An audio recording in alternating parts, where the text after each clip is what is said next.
Growing up here in Philippines, I didn't realize that art was already shaping my life. It was in the colorful jeepney I used to ride. It was in the loud but joyful fiestas in our barangay.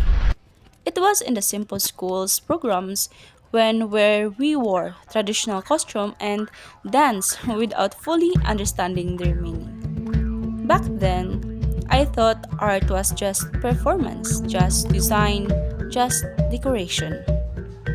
But as I grew older, I realized art is what keeps our community alive. Without art, our streets would be just roads. Without music, our celebration just be gatherings.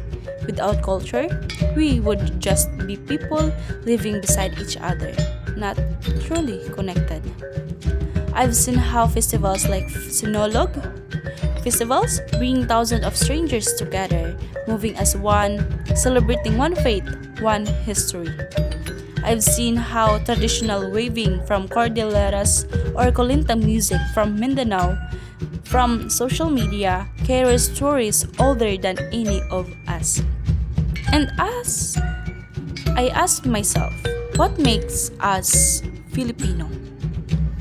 It's not just our language, not just our food, it's our art. Because art carries memory. It carries the struggle of our ancestors, the influence of colonization, the resilience after typhoons, the strength after hardship. We don't just survive, we create. Even in poverty, even in crisis, Filipinos still sing, we still dance, we still paint. That is powerful. But here's what hurts me sometimes. We celebrate art, yes, yet many artists are still undervalued. We clap after performances, but do we support them consistently? We admire handmade crafts, but do we pay the right price for the effort and time? Art is not just passion, it is livelihood. For many Filipinos, creativity is how they survive. The painter selling portraits online, the dancer teaching kids in the barangays, the local filmmakers telling stories no one else dares to tell.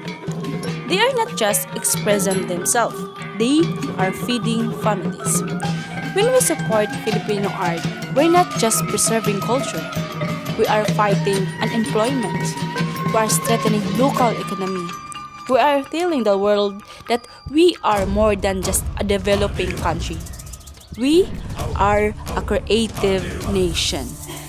And now, because of technology and social media, our art is no longer limited to our islands.